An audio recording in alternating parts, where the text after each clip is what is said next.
ACTA, Anti-Counterfeiting Trade Agreement. The name is misleading. The original idea of ACTA is to internationally protect intellectual property. It's supposed to help prevent product and trademark counterfeiting, like fake copies of expensive goods, misusing trademarks, like using a well-known car brand on tampons, for example making General Motors tampons. It will safeguard research investments in development of products, e.g. medical patents or pharmaceutical products. It's also supposed to support artists and journalists and allow them to produce higher quality work and internationally harmonise copyright laws. Sounds great, doesn't it? But there's a twist.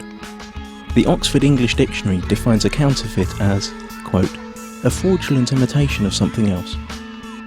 But when a file is copied on the internet, it is exactly the same as the original, not an imitation, and it is not stolen since the original is not removed.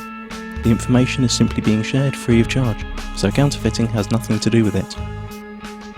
Let us explain. Intellectual property is never really defined within ACTA. It could mean trademarks, or it could mean any idea or information which later could be copyrighted, restricted and criminalised. This will have a tremendous effect on the internet as we know it.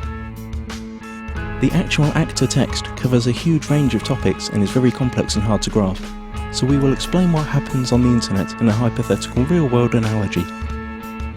Imagine paying for a cookery course.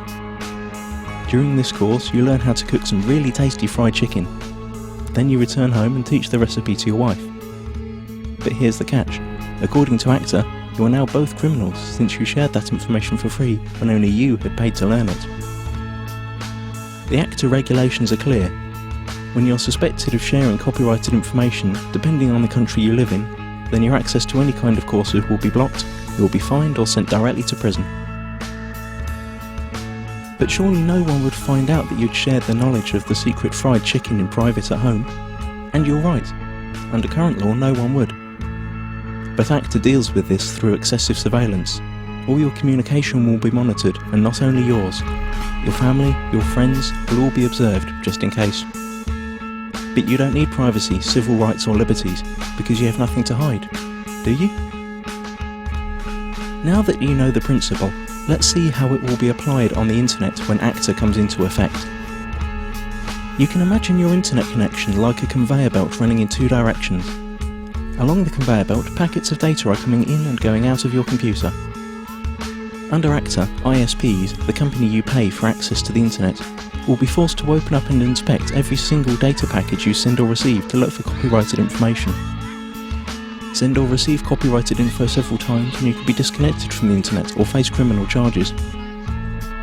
That means if you send an MP3 to your friend through an instant messenger, upload a video of a party which played copyrighted music, or quote a copyrighted newspaper article in an email, you're gone.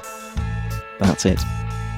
As if that wasn't enough, the information about the news article you sent via email will be sent to the publisher, and based on their claims you could be fined or sent to prison. ISPs will also be required to constantly check that no copyrighted material or links to copyrighted material are found anywhere on their servers. This will be fatal for sites that hold any kind of user-generated content, like music, pictures or video. How could YouTube or Twitter work under a law like that? So the internet as we know it is on the brink of destruction. But at least you'd think that the money from all these lawsuits would benefit creative people. But musicians, writers, movie makers, journalists, software developers and researchers also lose, because they are now held by the same rules. Protected ideas now can't be reused, refined or developed any further. Even parts of sentences could be protected and made restricted by copyright. The whole agreement only benefits a small part of the industry, the so-called content mafia. Media publishing companies like the RIAA and the MPAA, who have long tried to solve the internet problem that threatens their obsolete business model. ACTA is the result of their lobbying within the governments that participate in the negotiations.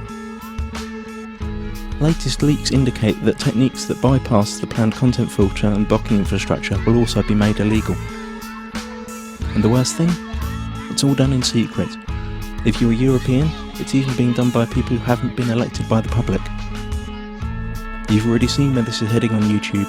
Videos are unavailable in certain geographical areas. This obsessive copy protection is also a great tool for information suppression. Once all the internet filters and blocking techniques are in place, virtually all information tagged as copyright could be suppressed. Maybe your critical blog or Twitter account, or the video you made about rigged elections and environmental catastrophes, or even the pictures of your kittens. Okay, maybe not your kittens. Not unless you pasted a Coca-Cola logo onto their fur. This all sounds unbelievable for everyone who's had even a small glimpse of how the net works. But remember, those who work on the agreement might not have any clue what the internet is about. And once the treaty is signed, their rules will have to be implemented. The consequences we have to deal with are internet censorship, restricted freedom of speech, loss of net neutrality due to the restrictions of the use of certain protocols, total surveillance of all your online activities, loss of freedoms and restriction of civil rights, punishment like losing your internet access, and we will gain nothing. The time to act for the internet is now. Google ACTA. Load your tweets and photoshops, let it be known that no one messes with the internet, and take it to the streets. Stop the Kraken.